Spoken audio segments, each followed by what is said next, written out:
Well, hello and welcome to another special guest episode. Today, I'm super excited to be talking to Dr. Dike Drummond. Dr. Drummond is a Mayo trained family medicine physician who is also a professional coach, author, speaker, and trainer. And I first became aware of his work back in 2018 or so when I was deep in one of my many burnout stories. So it's a pleasure to have you on this show. I'm going to let you introduce yourself a little bit further. Okay, thanks, Megan. It's great to be here. Dike Drummond in Seattle, Washington. Actually, I'm in Tacoma. Actually, I'm in Five Heights. We're neighbors. Yeah. And I did my medical school at Mayo and my residency in the UC Davis program in Redding, California. And then for 10 years, I was a full service family doc here in Mount Vernon, Washington, which if this is Seattle and this is Vancouver, BC, up I-5, it's about halfway along to Mount Vernon. And I burned out of my practice as a family doc about the year 2000 when I was 40. Couple of things. As a family doc, I've always been excited by seeing things I've never seen before. And 10 years in, I was a paper chart, 30 a day, full service family doc, 500 babies, took care of everything. The specialists in town used to be upset with me because I would send them things they couldn't figure out. It's like the neurologist says, I can't figure this guy out. Well, is it a neurologic problem? He says, yeah, it is. Okay, well, that's your territory, man. So at that point in time, 10 years in, it became fewer and farther between that I would see something I'd never seen before. So it started to be a bit rote. And I had gone into medicine because of the unslaked thirst of my mother and my grandmother to have been doctors when they went to college, and they both came back as educators. So I was the firstborn male grandchild. And at that point in time, my mother and my grandmother had passed away. So they were gone, and I had been a doctor for 10 years. And what happened to me it was very strange. I've never heard anybody tell a story like this. It felt to me over the course of several weeks like somebody was putting me in a chokehold at work.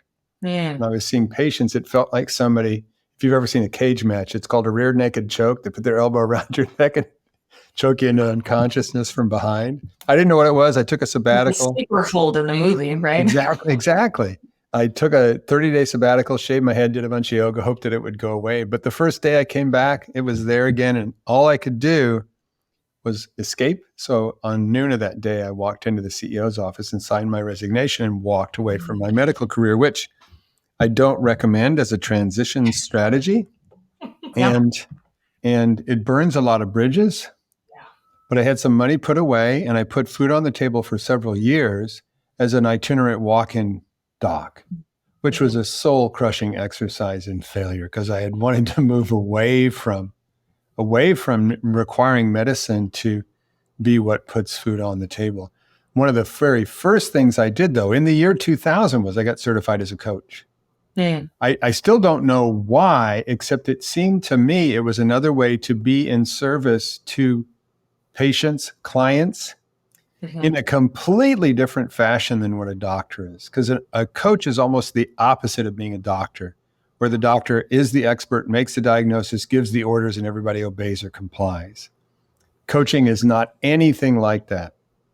We hold the client as capable, not ill, capable. We help them get clear on what they want. We help them remove their own roadblocks to what they want happening in the world, right? Yeah.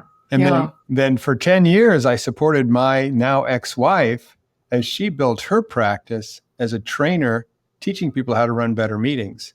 And at one point in time, our major contract was with the U.S. Navy's Lean Six Sigma Black Belt certification program. And I ran the office and hired and fired the staff and ran the internet and wrote newsletters. And I learned everything about how to do things on the internet, training design, all that kind of stuff. And then in 2010, that marriage and that business went away. And I was burnt to the ground for the second time. Literally, if I didn't get a client in the next couple of weeks, I was going to have to move in with my dad in Michigan, and that would have been, we talk about eating humble pie. But I launched a little website called TheHappyMD.com. Not that I'm the Happy MD. It's meant to be a place where you can go so that you can, MD, DO, whatever, right, can be happy. Yeah. And it was just for my own individual coaching practice. And in 2010 was when burnout started to really take off because the number of doctors who were employees started to really take off. We're talking right now in early 2024, and right now, 73% of American doctors are employees. It was not that way in 2010. Yeah. That's interesting. I didn't realize that around that time there was a correlation. That's, in my obesity work, we talk about either the place in time where the low fat craze came in and all the carbohydrate intake came in and the rise of diabetes and obesity. You can track those two together, but it sounds like the employed physician and the burnout. Well, just think what else was happening too. So we were in a wholesale move to electronic medical records and employee status. Yep. Wow. That's a 1-2 punch, like the old Rock'em Sock'em robots, right? knock your block off. Yeah. Well, that's really interesting. I hadn't considered that component before, but that is interesting. And it strikes me too, the coaching introduction and sort of as that started to grow, I certainly wasn't familiar at all for any part of my training or most of my early career with the idea of a coach, obviously a sports coach, but then we've also got, we had this sense, right, that there were like executive corporate sort of coaches, but certainly not within medicine. So initially, it sounds like your work wasn't focused on medicine in particular, but then it grew into that. Yeah, my work was clearly focused on burned out doctors from the get-go. I see. Okay. Basically, work with your wife, your ex-wife. Oh, we worked with my ex-wife. No, that was completely different. That was a training design and a professional training company with a corporate client base, which was a very interesting, because the other thing that doctors don't know how to do is sell, right? True. So it's like, I got a lot of practice. We sell vaccines, we sell our patients on a plan, but it's not at all the same, right? When we're talking about selling products. Well, see, the challenge with what I'm talking about is, as a doctor who's seeing a patient for an insurance payment, the patient is not your customer. The insurance company is. True. And there'll be a lot of times when the patient is enrolled in what you're wanting to propose as a treatment plan, but the insurance won't pay. That's true. But to have a direct relationship where the person in front of me is going to be the person writing me the check for a service that's provided either by or through me, that's an interaction that most doctors are not familiar with. And that's one of the things that I think scares a lot of people into accepting the quid pro quo of an employee position. They don't want to have to figure out where their patients come from, where their team members come from, where their facilities get paid by. They aren't built from the same material that the generation just before me, I'm 65, by the way, the generation before me were the original entrepreneurial, own their own practice, solo and small practice docs, and they took on all those things. Right. And that was normal, as opposed to, when I was a trainee, right, in those 2000s, no one wanted to run their own practice. Right. Zero people coming out. They were just like, no, give me a job. I'll take a job. And they don't know what they're saying. Yeah. Because basically let's just talk about it a little bit. Because I believe that there is a really good chance that the pendulum has swung too far. And let me tell you what I mean when I say that.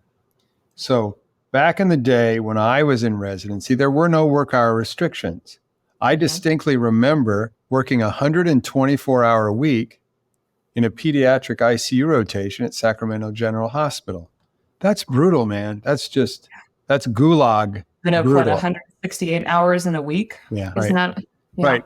And then what ends up happening is you graduate with an enormous amount of experience, and your job is not as hard as being a resident. Things get easier when you take your job because you're not working 120 hours a week in your job. And now what we've got is, because of work hour restrictions, which were put in place totally appropriately because patients were dying because doctors were being used as cheap labor, and we're making untrained residents were making mistakes in the middle of the night. Bad things were happening. I understand why it happened, and I agree. But the challenge is now work hour restrictions have been in place since 2003, 2004. What you have is people graduating from the same residency programs that are of the same length as when I graduated, but they have 1/3 less experience. So they aren't nearly as qualified when they get out, and it's difficult for them to assimilate into a team of boomer docs, and they're just flat out different people. Mm-hmm. And probably 40% more new diagnoses that didn't exist. Did exist in human bodies that didn't have a label and a diagnosis. And that's a whole nother issue. That's a whole different issue. So it used to be, believe it or not, and if you're under the age of 50 right now and you're listening to me, you might not believe it, and I would forgive you because it is kind of unbelievable. It used to be you could subscribe to about a half a dozen print journals that would arrive at your house once a month, and you would be current on every new development in medicine. And there's a great book out there. I encourage anybody to read this book if you're feeling overwhelmed by the advancement of knowledge in all sorts of different fields, including your specialty. It's a book called Thank You for Being Late. It's a funky little title. But what it talks about is that the growth of information in every technical realm went vertical a while ago. And now what happens is, we make fun of patients because they use Google. You need Google now too, because you can't keep up with it too, because it went vertical back in the 90s. Yeah. That's interesting to think about. So lots of factors there. I'm curious, and I'm going to let you pick sort of which period of burnout, that you want to talk about. But one of the things that we share stories on here is, well, then what? What did you do? So either on that day where you resigned and walked out, or, that period later where, business closed and you're like, uh-oh, I gotta put food on the table. What happened from that point? Because of course, those are inflection points where people are so scared and having a lot of emotions. Let's hear what that was like for you. Well, one of the things that I did automatically, these are some of the things I incorporated into the philosophy and structure of what I do as a coach, were things that happened to me, right? Everybody uses their own personal experience. Mm-hmm. But one of the things I knew was that I was not looking for another permanent position. Mm-hmm. So what I did was I put myself in what I call a bridge. Mm-hmm. I took a job to make the money, to pay the bills, but I had no intention of it being long-term or being my next permanent position. And it was a locums walk-in clinic job. And when I wasn't at work, I gardened, I fished, I played rugby, I did everything I wanted to do. You weren't at work. Had a great time, right? Had a great time. Yeah. And what ended up happening was that my wife went and got certified as a facilitator. Mm-hmm. She got certified as a mediator first and mediated in small claims court in town, which is fascinating work, getting people to come to yes, no matter what. And then she got certified by a real go-getter trainer down in Atlanta to be a facilitator. And through luck, she was running some how to run better meetings courses in Seattle. And somebody came over from the Navy base and said, oh my gosh, we need to see you at the Navy's Lean Six Sigma College. She said, okay. She went there and all of a sudden she's a prime contractor for them because they had been trained in Lean Six Sigma, process improvement technology, but didn't know how to run meetings. Mm-hmm. And they were the young whippersnapper from DC who was coming in to show these grizzled old veterans how to do their jobs right. So it's really difficult dynamic. But then what I did was I dove into supporting her and her business. We said in 2004, Dike is not going to work as a doctor anymore. And it was only when we took that off the table that we developed her independent means of supporting the family fully. And that became our primary income. Yeah. And I did. I want to highlight there for people who are listening is that we always, because people don't trust this, we always have ways to put food on the table, mm-hmm. right? And that might be locums work, right? Or some kind of temporary thing. But people discount that we have all kinds of skills that can translate into other places, right? So for people who take non-clinical, completely non-medical jobs, we might think, oh, all I know how to do is doctor, right? Did you have any of that anxiety? All I know how to do is doctor, or at that point were you feeling confident enough that, yeah, I can handle this. I can do something that's Well, unique? for me, I always thrive on new things, learning new things and trying out That's new family things. medicine. So for me to be somebody who's learning how to run a small business and learning how to work the internet, I had a friend and I created a website called Physician Career Expansion. We didn't know anything about search engine marketing or anything like that, but doing all sorts of crazy stuff and just having a really good time. And there would always be enough money to put food on the table. But what ended up happening was through my coaching practice and through the Happy MD and everything, and I only came to this realization about 8 years ago. It's like, oh my gosh, I've become the guy I would have loved to have met back in 2000. Yeah. And right. You're the person that you needed. if I had met myself back then, what my counseling would have been, my suggestion would be that I consider not quitting, making the decision that you're going to leave. So making the decision is always a point for most people of relief, because it's being in that limbo of, am I going to go or am I going to stay? That's the difficult part. Yeah. But if you can make the decision to leave and not leave, you've put your own job in a bridge position. It's now a bridge and a support taking you to someplace else. Yeah. And I'm convinced that had I had a coach and had I had that kind of support back then, I would be some senior leader somewhere, shaking it up, doing it right, not being a dumbass like a lot of these bean counters out there in the industry. Yeah. Because I wouldn't have forsaken my clinical brothers and sisters. Do you feel like you did forsake them? It was pure survival. Yeah.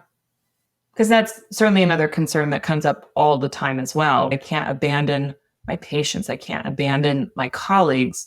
Normally, when that comes up, it's a sign that you're creating healthy boundaries. It's an indicator of the depth of the programming of our medical education, right? It's all hooked in with imposter syndrome, never show weakness, all that kind of stuff. But anybody who feels guilty or shamed, what about my patients? What about my partners? Is typically contemplating healthy boundaries. Nothing more, nothing less. It's a sign that you're on the right track. Yeah, I love that.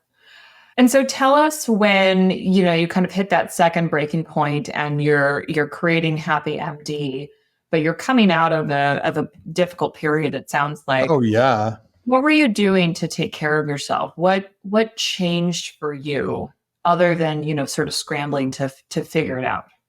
Oh, I was definitely scrambling, but I love writing. And I love taking things I learn with my clients and turning them into stories and telling them and things like that. And I was involved in a training group, a crazy training group, T. Harv Eker, Secrets of the Millionaire Mind. And he was training people how to do multisensory learning and all sorts of crazy training design and that kind of stuff. And I would throw a couple of bricks in my backpack and hike 1,000 feet up Little Mountain. So I was doing P90X too. There you go. I had very, very little body fat. I was doing P90X. I mean, he was doing all the things that a single guy does to stay relevant and feeling vital on eHarmony. Okay. You asked. I haven't, it's true. I asked, I opened that door. No, I was just thinking, well, it's been a while since I've heard of specifically eHarmony, but we are talking about 13 years ago. So. Right. It's a long time ago. Yeah. Okay. And then tell us how this morphed, kind of into the Happy MD more. And during that time you wrote a book, which I happen to have right here. There you go. Before we hopped on, Stop Physician Burnout. Because it wasn't just a solitary coaching program, right? It's really grown into something a lot more. It was. So tell us that journey.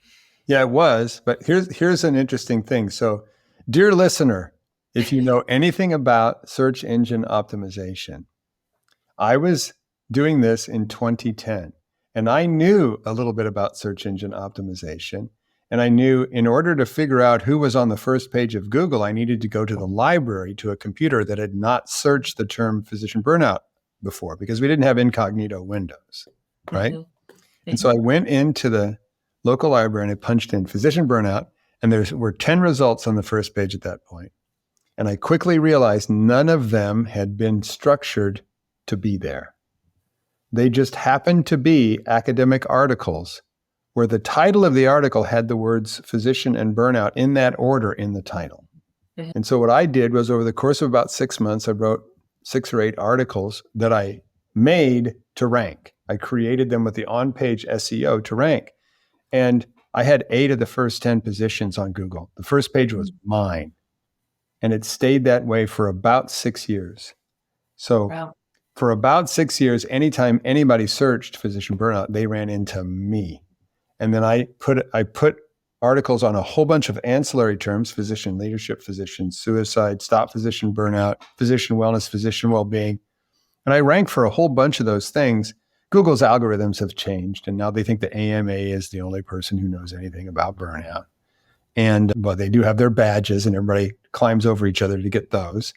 But that's how my career started. And so what ended up happening is, and another thing about me is that I've always been a leader.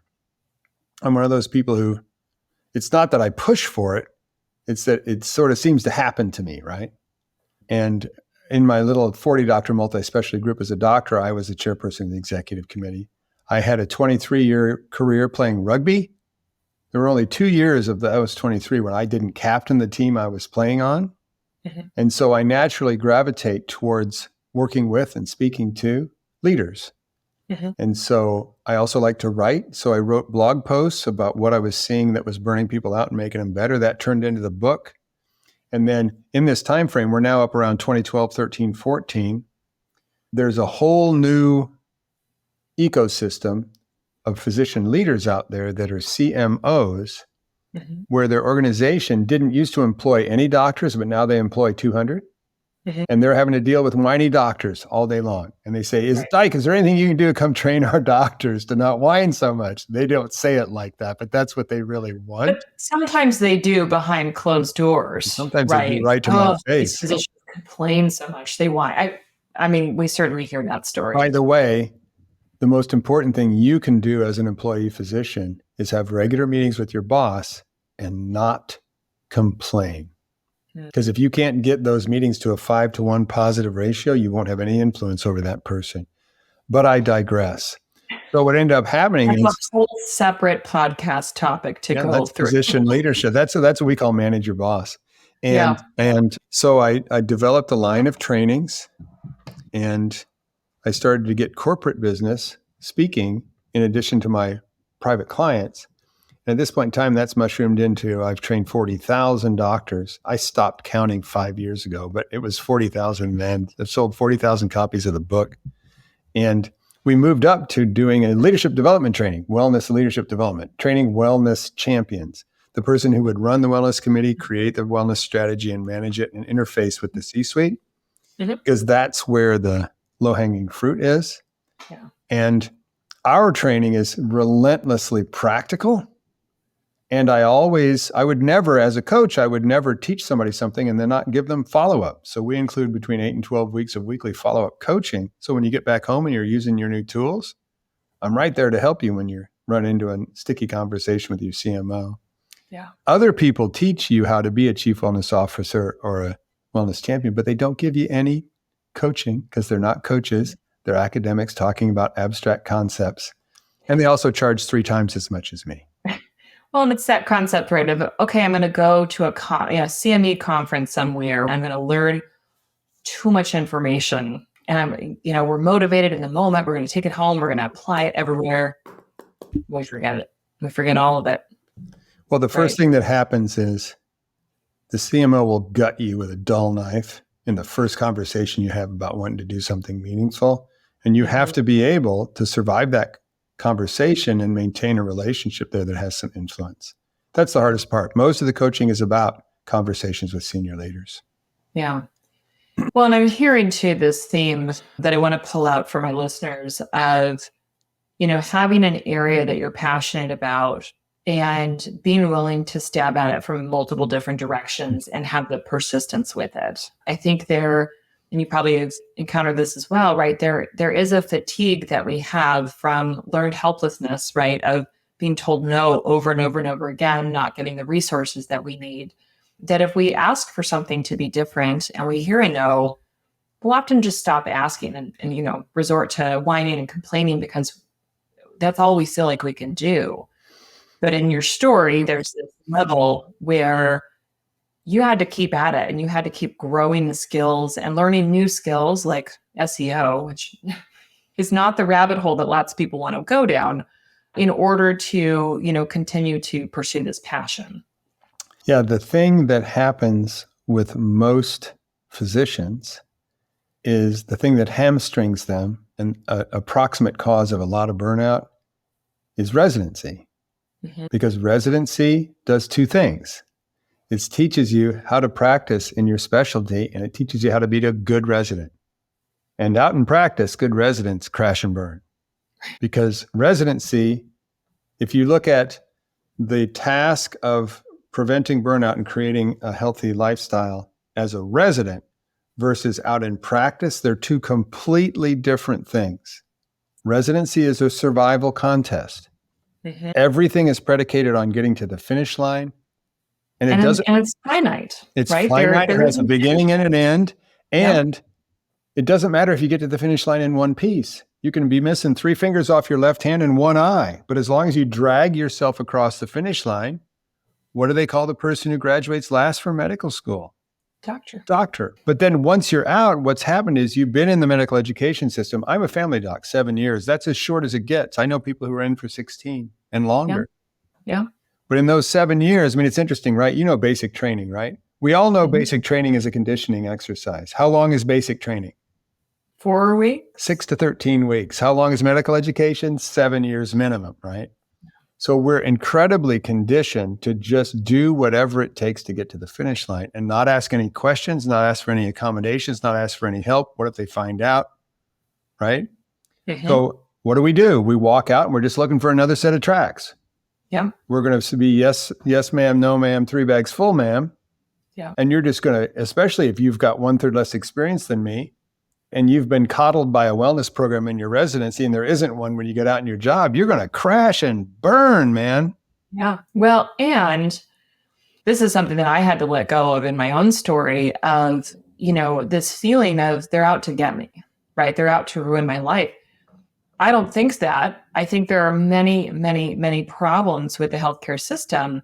But if I'm coming out of my training wanting to give everything I have and overwork and, make everybody happy, right? That people pleasing part, there is no business case for my employer not wanting more and more of that. Oh yeah. There's a tremendous financial disincentive. You should rest. You should, we'll take care of you. But that's what we expect. We expect, okay, I'm going to come out of residency. I'm going to start in this position. And now my real job will take care of me. Take care of me?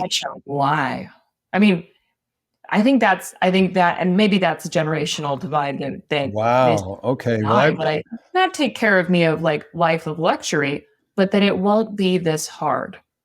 Well, let me just say this. One of the things that's interesting about watching management respond to short-staffed services. Let's say it's a family practice wing. It used to have 8 providers and everybody had a nurse and an MA.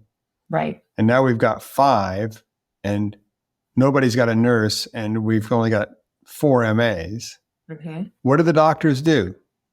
They keep showing up and they keep seeing the same amount of patients. Now, you know what that looks like on the profit and loss statement? You know what the CFO says to the office manager of that office when you're now seeing the same amount of patients with 40% less staff? The CMO is cheering you on. Man, you run a tight ship. This is awesome. And they have absolutely no incentive to staff appropriately because you keep showing up. And then you're faced with the fact that the only way to get anything to change is to play chicken, boycott your workplace. And then what's going to come up? Here come these healthy boundaries. What about my staff? What about my patients? That's these healthy boundaries, totally healthy for you to do this, but they force you to play chicken because they know your ethics will have you show up, and it's an evil misuse of their power to continue to short staff you when they could do otherwise. This is one of the arguments I make is, okay, she said, yeah, but they can't find anybody. It's like, hang on a second. If this morning on the way to work, you had gotten in a car crash and crushed your pelvis and couldn't work for 6 weeks, how long would it take them to bring in a locum to replace you while you're out? About 72 hours, if they really wanted to do it. Right. And here's the other thing. none of this on the part of the CFO is conscious. That's just the way they work. They're looking at the bottom line, not intentionally, I think, trying to. No, they're not trying to torture you. They're not trying to ruin you. No. No, So but a lot of times when your back is against the wall and you're overstressed, it's really an automatic thing to assign conscious intent to people trying to ruin you, when actually they're just clueless bean counters. Yeah. And they've never done our work, right? They don't know what it's like. They don't care. Yeah. Yeah. Can I tell you a story? It's messy and inconvenient, like family medicine. Well, and the thing you never know what's coming in. The thing is, they're as busy as we are. So the burnout is everywhere. But check this out. I had the privilege. I'll tell you two stories. I'm about to write about this. I think I'm going to call the article "The Hypocrisy of the Healthcare CFO: A Tragedy in Two Acts." Here's act number one. I had the chance to do my typical how to recognize and prevent burnout training to a group on Zoom like this of 20 CFOs in a Southeast American state that shall remain nameless. It was a group of CFOs that was associated with a hospital association for the State Hospital Association. It was run by a guy who contacted me, who was a former CFO himself, but he also had a history of being an interim CEO for several organizations. So he was the guy who put out fires and kept the house together. And he gave me an hour with these people, and I had 20 of them in the frame. And the first thing I said was, "Hey, I've never talked to a group of CFOs before. Can I ask you all a question before we get started? Raise your hand if you've ever shadowed one of your doctors as they saw patients inside your system." How many hands went up? 0. 2. And then one of the guys said this, "Oh yeah, back when I first started out, there was in manufacturing, and the CEO made me walk the line every week. Walk the assembly line every week. You had to if you were the CFO. What a great idea." And so I said, "How many of you regularly, every week or every month, shadow anybody in your group?" No hands went back up again, which is stunning. So, and what I said, and again, I can get away with this kind of stuff sometimes. I said, "Shame on you. Shame on you. You're running the P&L over a group of people where you don't even know how the sausage is made. Shame on you." Yeah. I've said that before to CEOs. I remember the last time I said that, I said to a whole room full of CMOs, "Who can stand up here and recite your company's mission statement? And you know you've got it right word for word. And none of these trick mission statements that say, 'What would Jesus do?' Okay, a real one." None of them could do it. So I stopped and said, "Shame on you." Sometimes I get away with it. Of course, they don't invite me back. So I went back to my friend, shocked by this realization that what I had suspected was actually true. They don't know what they're doing. Except counting. And I said to him, "You know, as a person who went to medical school, there was a point in time when I stood and looked in the mirror long and hard and asked myself, do I have what it takes? And number two, why would I do this?" And my choice was I wanted to be a helper and a healer and make a difference and live a life of purpose and significance. And they said, "You went to college in accounting and you became a CFO. Why does a person who wants to be a CFO go into healthcare? Do they feel the same way I did when I was deciding to go to medical school?" And he goes, "No, it's all about the numbers." And I said, "What do you mean?" He said, "Well, look at any medium-sized community in the United States of America. Where does the hospital sit in terms of the top 3 employers in town? So if you look at the profit and loss center of the hospital in the average town, it's one of the top 3 biggest numbers. And that's all they're looking for. The size of their manhood correlates to the size of the numbers in their P&L. They have no loyalty to patient care. They don't care about doctors. They don't care about any of that. It's all about just the numbers. And that is hypocrisy. It's evil. So if you're going to accept an employee position and they're going to pull a job description off the wall, it's boilerplate. There's no accommodations for you. You didn't design it. And you're going to say, if you give me an office and staff and salary and benefits, I'll pour my life and heart and soul into it. And you're not going to try to modify that. You're putting yourself in the hands of people who fundamentally do not care about you at all. They don't understand what you do. They don't care about you. And sooner or later, right now, there's a whole bunch of cracks appearing in the U.S. healthcare system. Sooner or later, it's going to get ugly. I'm trying to, my brain is exploding with like 5 million directions to go in, but I think what you said is really important, and it's a wake up call for all of us to think, what am I actually doing? Well, I've got a formula for you too. I've got a formula for you. Okay. So right now you're working in their practice. Mm-hmm. And you also have an idea, either one that you had back when you chose to go to medical school or one that you've developed over time of what you want your practice to be like. So the question is, how do you define what you would like your practice to be? And how do you find the wiggle room for your practice inside your job description?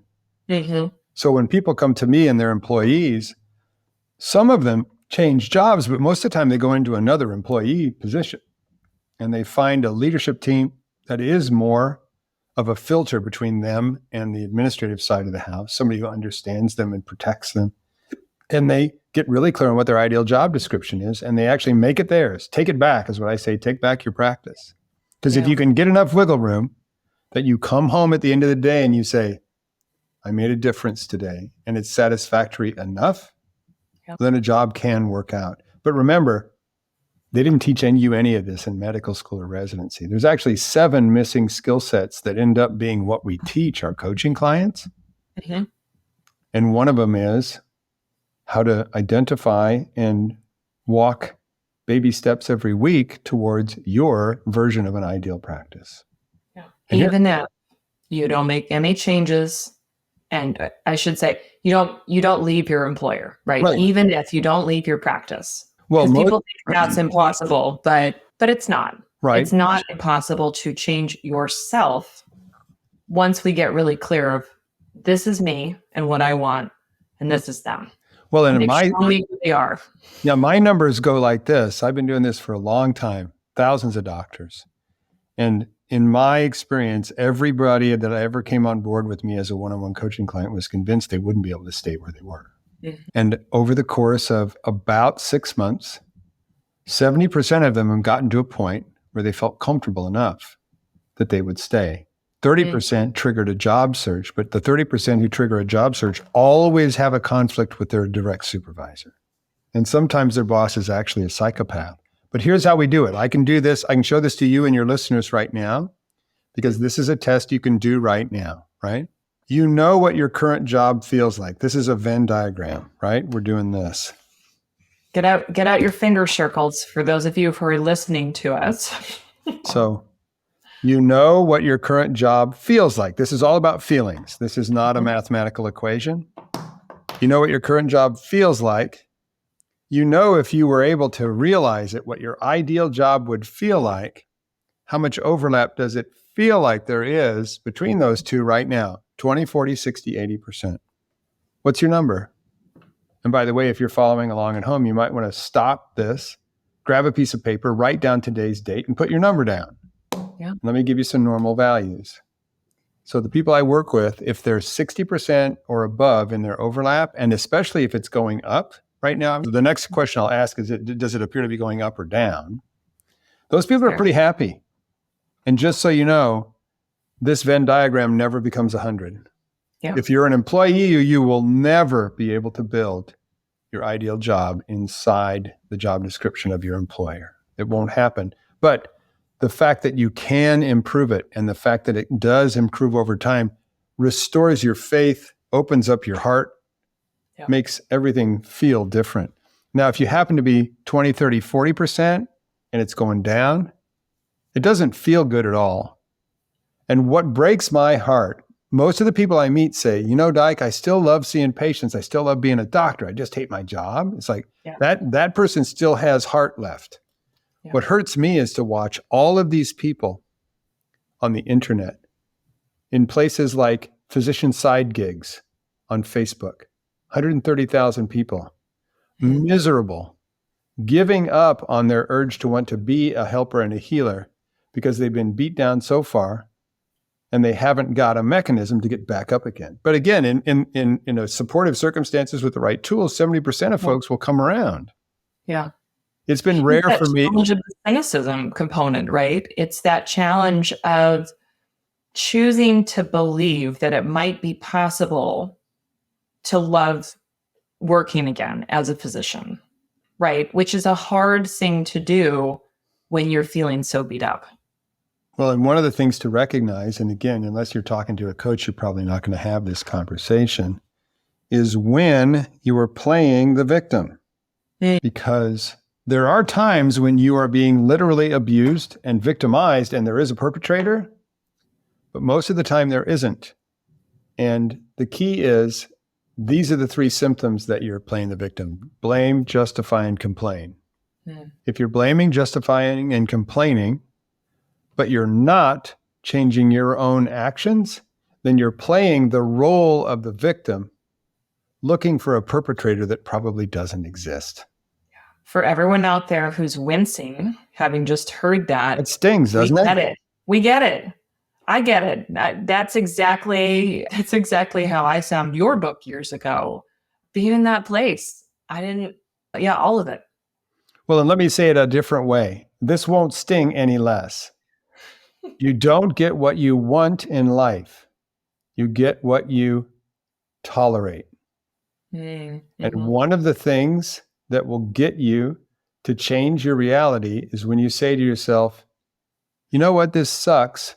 I love myself too much to continue to tolerate this shit. I'm going to do something different. And maybe it's leave, but I wouldn't have, unless you're in danger. And there are some people who are in danger, unsafe work, who are being threatened by psychopath bosses and in unsafe workplaces. There's plenty of you.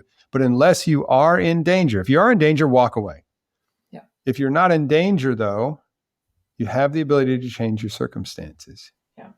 It doesn't, one of the things that doctors do, this is another thing that makes it difficult for doctors, is we're trained to find the big thing in the complaint that my patient is giving me. By the way, differential diagnosis is an exercise in mental illness. It's paranoia. You're always looking for the worst. But what ends up happening is if you look at your situation and you say you want to change something, the doctor will automatically gravitate toward the biggest, hairiest, most audacious thing you could possibly do. Yeah. And you're going to stumble and fall if that's where you start.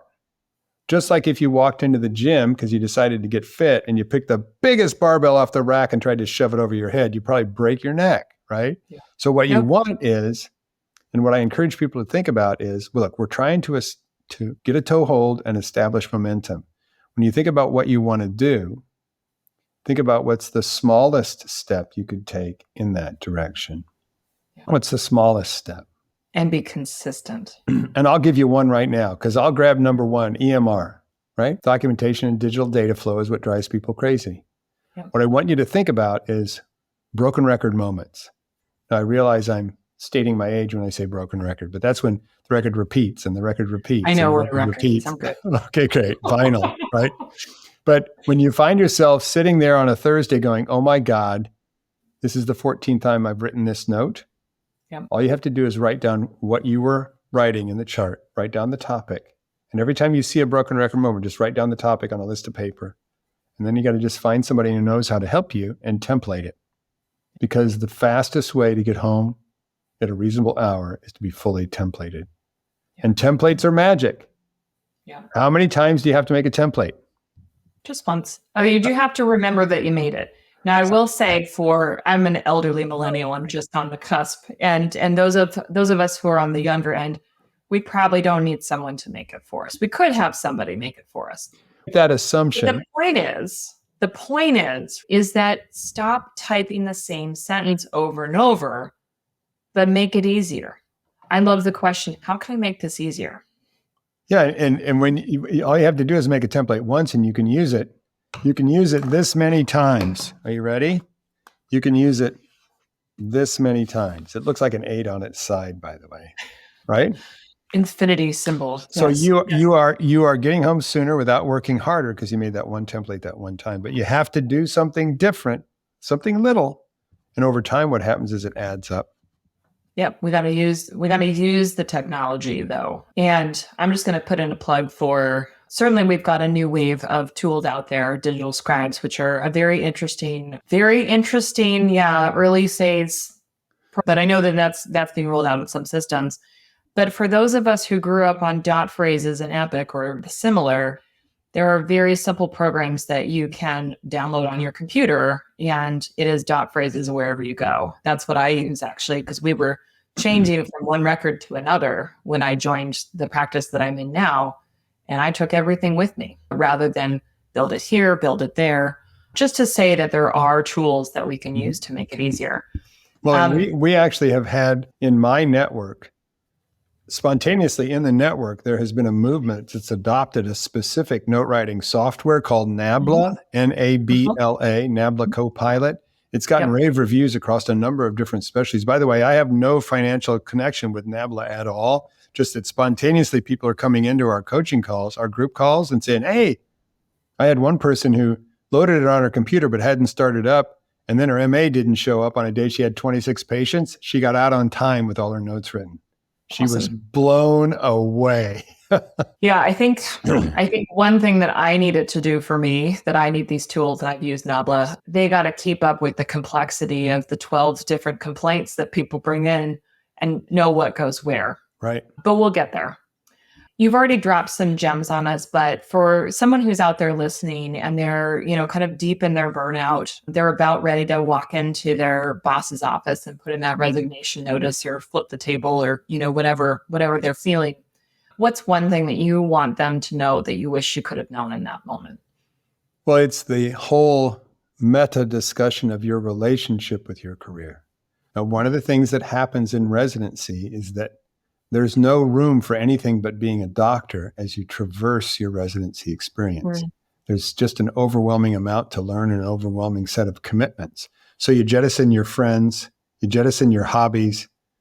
Listen to doctors at a party, right? You gave up your 20s to be there, right? Well, yeah. Well, and listen to doctors at a party. What do you do for a living? I am a doctor. They don't say what they do for a living. They say, I am a doctor. It's an identity, right? Mm-hmm. And so when your identity is threatened because your attempt to take care of patients and do what doctors do, it's hard to step back and say, okay, I'm going to put a lid on this. I've mentioned the word bridge a couple of times. Yeah. But what you can do is say to yourself, this isn't working.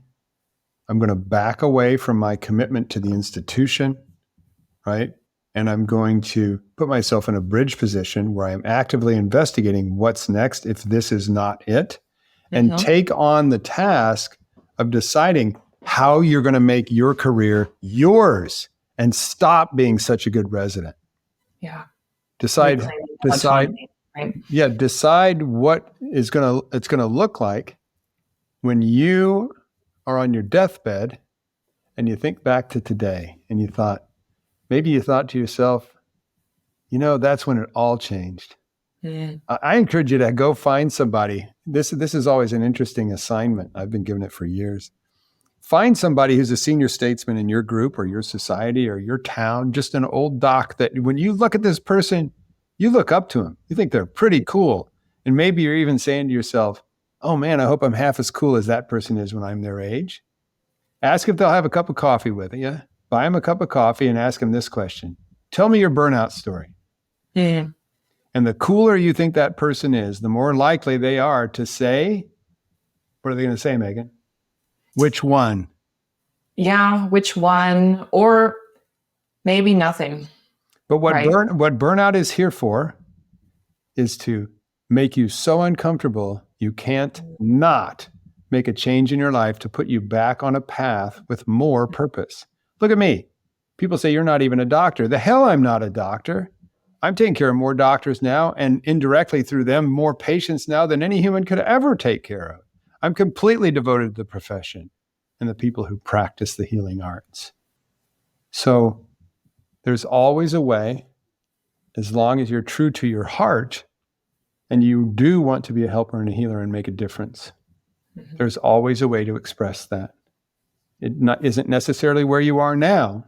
Yep. And it may not look the same. And it isn't something you can change with a snap of the fingers. I mean, the fastest way to get out of where you are is grab a locum's job and hop. Yeah. And locums can be a long-term thing, but it's also a way to taste different settings to see if you can find something. And what you're looking for is a reasonable leadership team. That's the key. Is You're not looking for a nice contract. You're looking for people that You're looking to try it on. You're looking for people who make sense and listen and understand what you're trying to accomplish. Yep. Yeah. I absolutely agree with that.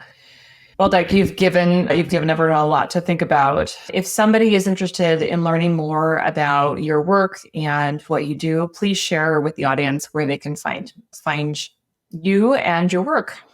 Yeah, I would name 2 different sites at this point. It's TheHappyMD, so it has the word THE on the front, and that's our home site where the blog is and a whole bunch of stuff there. And the second one I'd have you take a peek at is Burnout Proof MD, Burnout Proof MD, which is our community website where we have our top 5 trainings, weekly coaching, and a lovely community of people who are now good friends to help people in their own pace, in their own time, safety of their own home, take their practice back.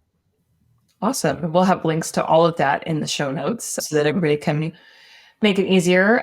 Dike, thank you so much for taking the time out to talk with me today. It's been a real pleasure. Yeah, it's been fun. Thank you so much for inviting me. All right, everyone. That's what we have for you this week. Thanks as always for tuning in. And until next week, take care.